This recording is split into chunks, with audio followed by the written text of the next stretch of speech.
के घर पर विजिलेंस की रेड पड़ी और देखिए पटना से गई टीम ने उनके घर की तलाशी ली और इस दौरान भारी मात्रा में कैश की बरामदगी हुई है। जी हां, नोट गिनने के लिए मशीन मंगानी पड़ गई और बेतिया के जिला शिक्षा पदाधिकारी रजनीकांत प्रवीण पर आय से अधिक संपत्ति का आरोप लगा है।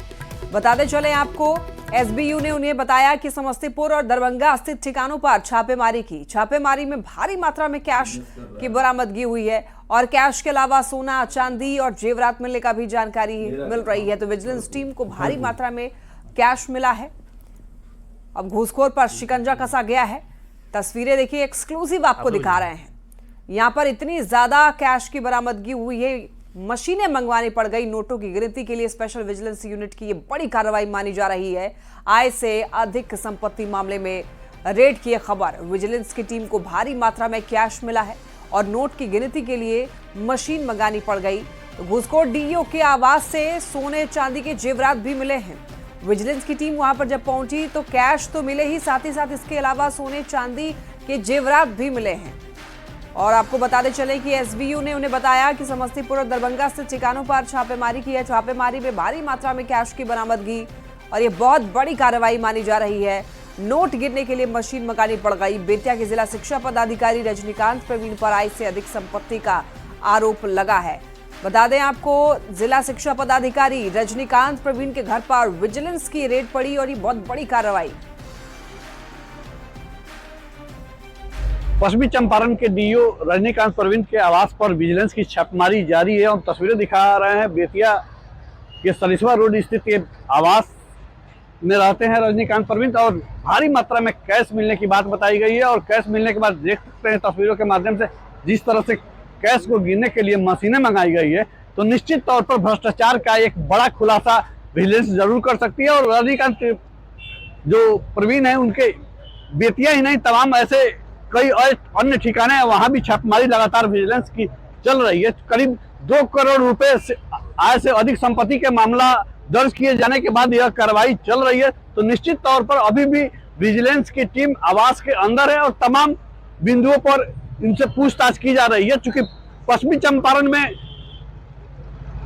रजनीकांत प्रवीण के खिलाफ तमाम शिकायतें जा रही थी और वाल्मीकि नगर के विधायक ने खुलकर इनके खिलाफ मोर्चा खोला था और सरकार को पत्र में लिखा गया था। तमाम ऐसी शिकायतें हैं, डेस्क बेंच सप्लाई की बात करें या फिर ट्रांसफर पोस्टिंग या और डिप्रेशन के नाम पर अवैध उगाही की बात करें, तो रजनीकांत प्रवीण का तमाम एक बड़ा नेटवर्क भी पश्चिम चंपारण में जिससे कई लोग भी जुड़े हुए हैं, उनसे भी पूछताछ विजिलेंस की टीम कर सकती है। मुन्ना राज, न्यूज़ 18, बेतिया।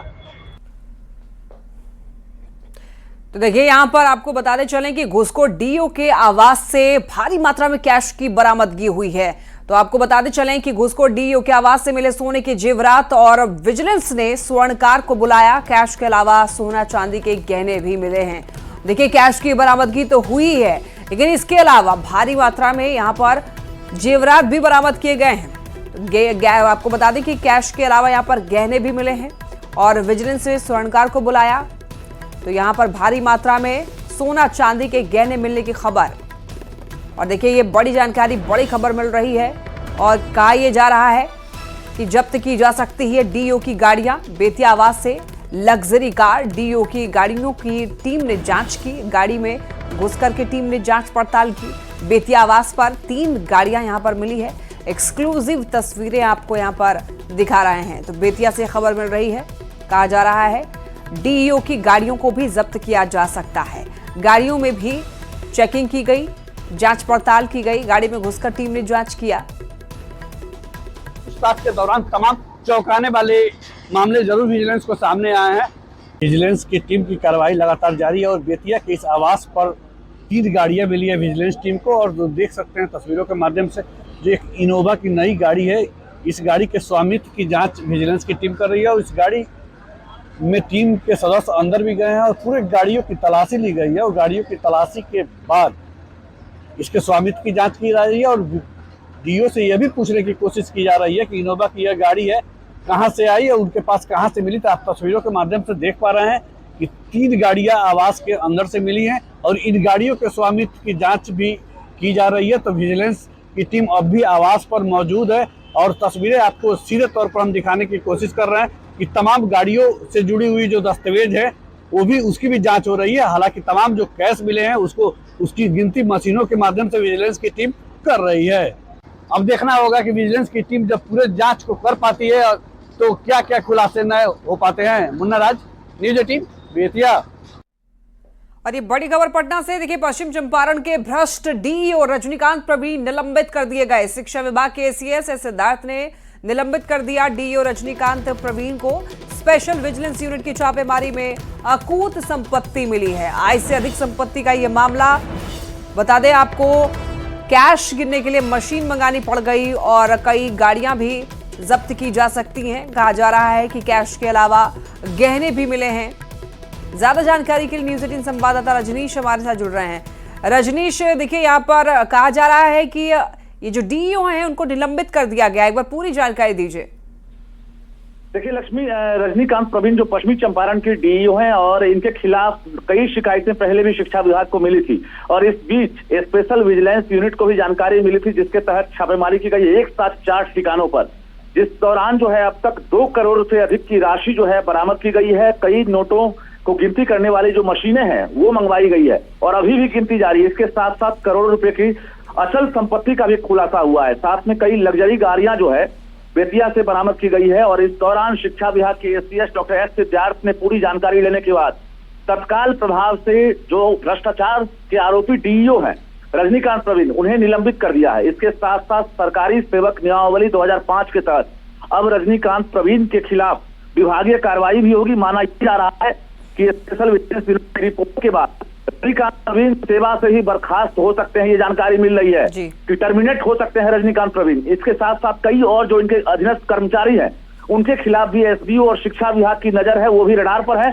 जल्द उनके यहाँ भी छापेमारी हो सकती है, जिसको लेकर पूरे बिहार के अधिकारियों के बीच खलबली मच गई है और कई और अधिकारी रडार पर हैं। बता दें आपको, शिक्षा विभाग भी इस दौरान जो है लगातार एसडीओ को सपोर्ट कर रहा है और जो भी जानकारियां मिल रही है एक्सचेंज किया जा रहा है। अभी एसीएस से बात हुई है, उन्होंने कहा कि इस दौरान पूर्णिया में आईडीडी कार्यालय में इनकी स्थापना रहेगी, जहां पर ये जो है मुख्यालय में काम करेंगे। तो कुल मिलाकर बड़ी कार्रवाई हुई और आगे और भी कार्रवाई होगी, जिस पर सबकी नजर बनी हुई है। लक्ष्मी जी, चलिए, बहुत धन्यवाद आपका इन तमाम जानकारियों के लिए रजनीश। बढ़ते खबरों में आगे और वैशाली से एक बड़ी खबर मिल रही है। 6 जिंदा बम बरामद किया गया है। झाड़ी में छिपा करके बम रखे गए थे। एंटी बम स्क्वाड ने डिफ्यूज किया है बमों को। और देखिए, मानार थाना क्षेत्र के करनौती शेखपुरा गांव की यह घटना बताई जा रही है। पुलिस मामले की जांच पड़ताल में जुटी हुई है। तो झाड़ियों में छिपा करके बम रखा गया था। 6 जिंदा बम बरामद किए गए और आपको बता दें कि एंटी बम स्क्वाड ने बमों को डिफ्यूज किया। मानार थाना क्षेत्र के करनौती शेखपुरा गांव की यह घटना बताई जा रही है। पुलिस पूरे मामले की जांच पड़ताल में जुटी हुई है। तो वैशाली से ये बड़ी खबर, जहां पर 6 बम मिले हैं, जिंदा बम, वो भी झाड़ियों में छिपा कर रखे गए थे, लेकिन एंटी बम स्क्वाड ने अब इसे डिफ्यूज कर दिया है। मनार थाना क्षेत्र के करनौती शेखपुरा का ये मामला, गांव की घटना बताई जा रही है। देखिए, पुलिस पूरे मामले की जांच पड़ताल कर रही है। लोगों से पूछताछ किया जा रहा है। अब छानबीन करने में पुलिस जुटी हुई है।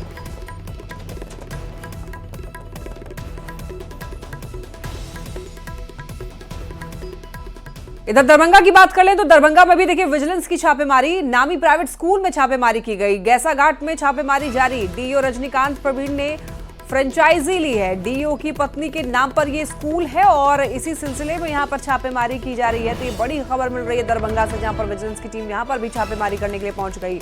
नामी प्राइवेट स्कूल में छापेमारी, गैसाघाट में छापेमारी जारी है। बता दें आपको, आय से अधिक संपत्ति का मामला है डीईओ रजनीकांत पर और कहा जा रहा है कि इस स्कूल की फ्रेंचाइजी डीईओ रजनीकांत प्रवीण ने ली है और डीईओ की पत्नी के नाम पर दरअसल ये स्कूल है। और यहां पर विजिलेंस की टीम पहुंची हुई है। रेड करने के लिए छापेमारी यहां पर भी जारी है। अब देखना होगा कि यहां से क्या कुछ जानकारी सामने निकल कर आती है। लेकिन देखिए, बहुत बड़ी कार्रवाई हुई है, बहुत बड़ा एक्शन लिया गया है। दरभंगा में भी विजिलेंस की छापेमारी, डीईओ रजनीकांत प्रवीण को लेकर के ये बहुत बड़ा एक्शन है। अब उनकी पत्नी का भी नाम इसमें शामिल है। कहा जा रहा है कि ये जो स्कूल है वो डीईओ की पत्नी के नाम पर है। इस स्कूल की फ्रेंचाइजी डीईओ रजनीकांत प्रवीण ने ली थी और अब इस पर भी कार्रवाई हुई है। तो आपको बता दें, शिकंजा कसने के लिए विजिलेंस टीम लगातार कार्रवाई कर रही है, छापेमारी जारी है।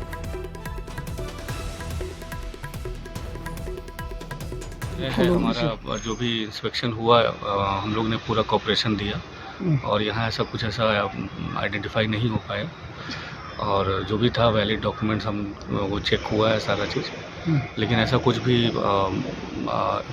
अननेसेसरी डॉक्यूमेंट्स यहाँ पे अवेलेबल नहीं मिला है। कितने सदस्यीय टीम थी सर, और कौन सी ये टीम सुबह थी? से ही आए हुए विजिलेंस डिपार्टमेंट पटना, सुबह से ही इंस्पेक्शन चल रही है, लेकिन अभी ऐसा कोई भी जानकारी यहाँ पे अवेलेबल नहीं हो पाया है। पूर्व बिरला ओपन माइंड्स है और जो डायरेक्टर है वो डॉक्टर सुषमा कुमारी हुई, और हम लोग 100% श्योर हैं कि ऐसा प्रोसेसिंग जो है यहाँ पे इनवैलिड प्रोसेसिंग ऐसा नहीं हो पा रहा है यहाँ। अभी अंदर भी वो लोग जो टीम है, कितने सदस्यीय टीम है वो लोग?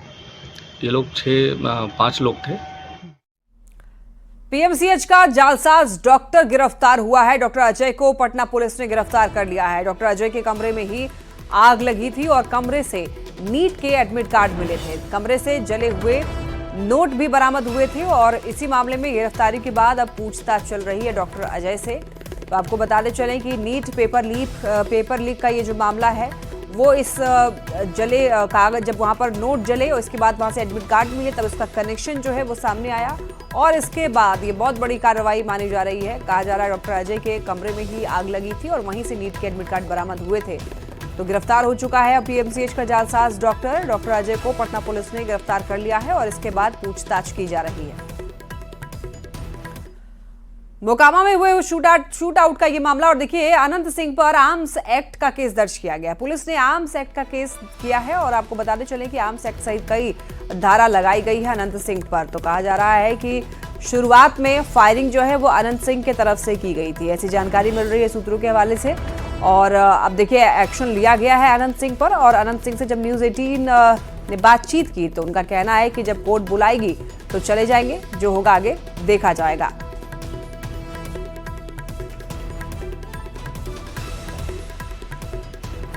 तो आर्म्स एक्ट सही देखिए कई धारा लगाई गई। बड़ी खबर ये बाढ़ से अनंत सिंह पर अब कार्रवाई हुई है।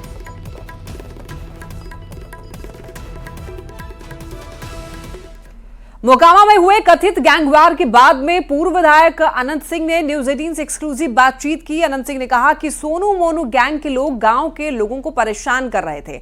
मामले का निपटारा करने के लिए जब वो खुद पहुंचे तो दूसरी तरफ गोलीबारी शुरू हो गई। देखिए बिल्कुल इस वक्त हम विधायक जो पूर्व विधायक अनंत सिंह उनके साथ हैं और यहाँ की तस्वीर थोड़ी देख लीजिए। जो अनंत सिंह है फिलहाल अपने समर्थकों के बीच हैं और रोज यही मजमा लगता है, काफी संख्या में लोग उनके पास पहुंचते हैं। चूंकि 2025 विधानसभा चुनाव की तैयारी भी कर रहे हैं पूर्व विधायक अनंत सिंह, इसलिए काफी संख्या में लोग आते हैं, अपनी फरियाद लेकर आते हैं। और इस वक्त अनंत सिंह हमारे साथ मौजूद हैं। कल इनके पास शिकायत आई थी। अनंत जी, क्या शिकायत आई थी आपके पास कल? कुछ बदमाश सोनू मोनू नाम है जी, हमारे क्षेत्र का है, जी, तो 2-4 घर में ताला लगा दिया था। औरत बानी के मार पट गया था, कितना इतना पैसा दो, वो गरीब कहाँ से देता पैसा, तो कांते खींचते यहाँ चला है। यहाँ का लोग भेज दिए पुलिस में कि जाओ जाके डीएसपी साहब के कहो। संयोग से डीएसपी साहब नहीं मिले, कुछ काम में कनो गेल होंगे, मीटिंग में बड़ी काम रहता है। उसके बाद फिर कांते कुल चलाया तो करीब 50 आदमी हो गया काने वाला। तब कि चलो हम चलते हैं, बड़ा बुखार लगा था, घर में सुतल थे, तभी चल गए। ताला लगल था, कुल कान खींच रहा था। और बाद हम ताला खोलवा दिए। ताला खोल के मतलब उस गांव में जाके, हाँ गाँव में नौरंगा में नहीं, ताला लगाया था यहाँ हेमजा में, हेमजा गाँव में। वो पंचायत है लड़ोंगा, लेकिन हेमजा में आके ताला लगाया। दूसरे गांव में, दूसर पंचायत में, डुबड़ा पंचायत में है हेमजा। ऐसा क्यों किया उन लोगों ने? चोर है, पॉकेटमार है, किडनैपर है। जितना केस है देखिएगा कुल किडनैप का हाल, किडनैप पहले पकड़ा गया था, हाल जेल से छूट के आया है। ये सोनू मोनू? हाँ जी। वो बाबुओं गिन लीजिए, तीनों क्या काम करता है। तो फिर आपने ताला खुलवा दिया तो हाँ। वहाँ फायरिंग फिर बाद हमें सोनू मोनू के 2 आदमी जो हमारा था, हम जाके सोनू मोनू को बुला कर लाओ, उसको कहेंगे कैसा काहे करता है। कुल का खेत जोत लिया, तो गंगा जी के जितना घाट है कुल घाट काट दिया, किसी को नहाने लायक नहीं रह दिया। आप लोग पत्रकार है, वो घाट के फोटो लीजिए, जाके इलाका में सबके पूछिए पब्लिक के कि सही क्या है। तो भेजे, हम बोलबे 2 आदमी को गोली चला दिया। जो हमारा 2 आदमी गया तो गर्दन में गोली यहाँ लग गया। तो हम लोग के जो आदमी था ये भी दौड़ा अपना आदमी को बचाने के लिए, यही हुआ है, कुछ नहीं हुआ है। दोनों तरफ से फिर आपके लोग बचाव में फायरिंग किए? फिर नहीं, हम तो आप लोग के फायरिंग करते नहीं देखे, लेकिन बचाव में गया हो तो बचाव में तो कुछ करबे नहीं किया होगा, तभी तो जान छोड़ा। आप उस समय स्पॉट पर थे या पीछे थे? नहीं, हम पीछे थे। हम रोडवा जो है ना, रोडवे पर खड़ा थे। जब 2 गो आवाज हुआ आदमी भागल आ रहा था तब हम बढ़े तो देखे यहाँ लगल तो हम उसको हॉस्पिटल भेजे में लग गए। इस घटना के बाद कानून व्यवस्था की समस्या उत्पन्न हो गई है, पुलिस छावनी में तब्दील कर दिया गया पूरे गांव को। लगता है लोगों को सुरक्षा मिल पाएगी पुलिस की तरफ से? जरूर मिलेगा जी। सगड़ो बढ़िया है, वो थाना खराब हो जाएगा तो सरकार नहीं खराब हो जाएगा। क्या ये बात भी सही कि कई बार आपकी हत्या की साजिश भी रची गई है सोनू मोनू गैंग द्वारा? कितना झोंक कुल करते रहता है, होते रहता है, तो प्रभु के हाथ में, आदमी के हाथ में नहीं है। सोनू मोनू के बाप के हाथ में ये चीज नहीं है। आपका क्षेत्र है, विधानसभा क्षेत्र है आपका, वहाँ के लोग हैं, लोगों की सुरक्षा के लिए आगे पहल करेंगे, सरकार से बात हाँ करेंगे? हाँ, जनता जितना हमको करे पड़ेगा उतना करेंगे। अभी भी कोई दिक्कत करेंगे हम अभी तुरंत पहुंच जाएंगे। बोले का 1000 केस हो जाए कोई गम हमको नहीं है। तो ये केस क्यों कर दिया उन लोगों ने? उनकी मांग क्यों कर दिया से आप जाकर पूछिएगा जी। फिरोजाबाद हमने पूछे क्यों कर दिया, तो आप जाकर वहां पूछिए क्यों कर दिया, हमने पूछिएगा दोनों को बदली। आपके जो लोग हैं जिनको गोली लगी है उनकी हालत कैसी है? तो हॉस्पिटल में हम नहीं जान रहे हैं। मोकामा में हुए शूटआउट के बाद गैंगस्टर सोनू की पहली प्रतिक्रिया सामने आई है। सोनू ने अनंत सिंह पर पहले गोलीबारी करने का आरोप लगाया है।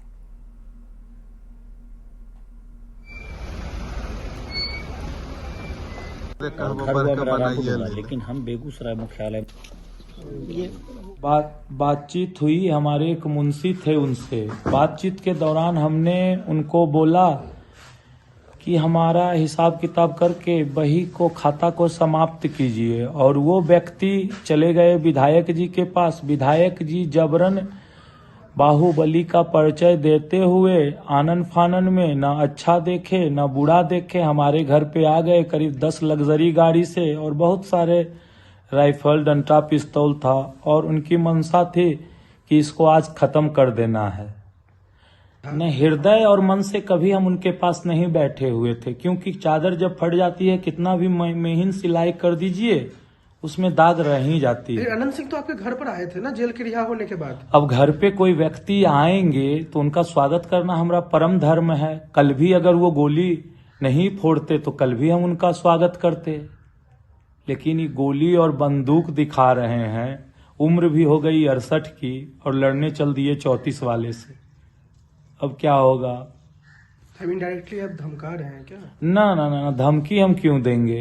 युवा अवस्था में जो है, यूथ इंडिया है हम लोग, तो पहले बुजुर्गों की पूजा होनी चाहिए ना। वो आएंगे तो उनका सम्मान करेंगे। अगर बुजुर्ग कटोरा लेके आपको मारेंगे तो आप क्या कीजिएगा सर, आप बताइए। मोकामा में बुधवार को अनंत सिंह के समर्थकों और सोनू मोनू गैंग के बीच में ताबड़तोड़ फायरिंग की घटना हुई, और फायरिंग के बाद पंचमाला थाना इलाके के नौरंगा गांव में ग्राउंड जीरो पर न्यूज 18 की टीम पहुंची। गोलीबारी के बाद गांव में दहशत और अजीब सी खामोशी छाई हुई है। गांव के लोग दहशत की वजह से कुछ बोलने के लिए भी तैयार नहीं है। गांव का जायजा लिया है न्यूज 18 संवाददाता संजय कुमार ने। हम उसी नौरंगा गांव में पहुंचे हैं जो पंचमहला थाना क्षेत्र में पड़ता है, और ठीक हमारे पीछे जो सोनू मोनू है उसका घर बताया जा रहा है। और यह गांव जो है कल गोलियों की फायरिंग से, तरतराहट से गूंज उठा था। आरोप है कि अनंत सिंह के समर्थकों और सोनू मोनू के जो लोग हैं, समर्थक हैं, उनके बीच ताबड़तोड़ फायरिंग हुई थी। गांव के लोगों में अभी भी इस घटना के बाद काफी दहशत है। उसी गांव की तस्वीर हम आपको दिखा रहे हैं। गांव में एक अजीब सी खामोशी है, अजीब सी शांति छाई हुई है। कहा यह जा रहा था कि गांव को पुलिस छावनी में तब्दील कर दिया गया है, लेकिन ऐसी कोई बात नहीं है। पुलिस नजर नहीं आ रही है इस घटना के बाद से। और पूरे इलाके की तस्वीर हम इस वक्त दिखा रहे हैं। ग्रामीणों में दहशत है, लोग अभी भी भय में हैं, डर में हैं। आप लोग डर में हैं? हाँ, भारी डर में है। देखिए नहीं मतलब जी, अच्छा, लोग डर में हैं अभी भी, और कैमरे के सामने कुछ बोलना नहीं चाहते। पुलिस है कि नहीं गांव में? गांव में पुलिस है कि नहीं? हाँ है, पुलिस आया, पुलिस पर भी। अब पुलिस चली गई, फिर उधर मत दिखाइए, पुलिस उधर मत दिखाएं, आप पुलिस चली गई है। पुलिस आई जी, पुलिस दौड़ रहा है तब वो लोग भागे। अच्छा, और अभी पुलिस है कि नहीं गांव में? गाँव में तो अब ये नहीं, हमको क्या पता, रोड पे इस पार होंगे, रोड पर। डर है आप लोगों को इस घटना के बाद से? लोग काफी भयभीत हैं, और पूरे गांव की तस्वीर हम आपको दिखा रहे हैं। लोगों का आरोप है, जो गांव के लोग हैं, जो सोनू मोनू है, उसके घर के बगल में जो रहने वाले लोग हैं, वो बता रहे हैं कि विधायक के समर्थक जो है वो पहुंचे थे, फायरिंग करते हुए आए थे हालांकि पुलिस का कहना है कि फायरिंग दोनों तरफ से हुई है और यही कारण है कि सोनू मोनू जो गैंगस्टर बताए जा रहे हैं और पूर्व विधायक अनंत सिंह, दोनों पक्षों के खिलाफ एफआईआर लॉन्च किया है पुलिस ने और कुल 3 एफआईआर हुए हैं। इस पूरे घटनाक्रम के बाद गांव में अजीब सी खामोशी और शांति है। हालांकि पुलिस का कहना है कि सिचुएशन अंडर कंट्रोल है और किसी भी हालात से निपटने के लिए पटना पुलिस पूरी तरीके से तैयार है। मुंगेर से इस वक्त की एक बड़ी खबर सामने आ रही है, जहां पर एक बड़ा रेल हादसा होते होते रह गया। जमालपुर रेल कारखाना के अंदर एक वैगन बेपटरी होकर के कारखाना के बाहरी दीवार से टकरा गई और दीवार का एक बड़ा हिस्सा जमालपुर स्टेशन के पास अपलाइन पर गिर गया। हादसा होते ही आसपास हड़कंप मच गया, जिसके बाद इसकी सूचना रेल प्रशासन को मिली और मौके पर पहुंचे अधिकारियों ने तुरंत मलबे को ट्रैक से हटाया और करीब 2 घंटे के बाद में रेल परिचालन को शुरू कराया गया।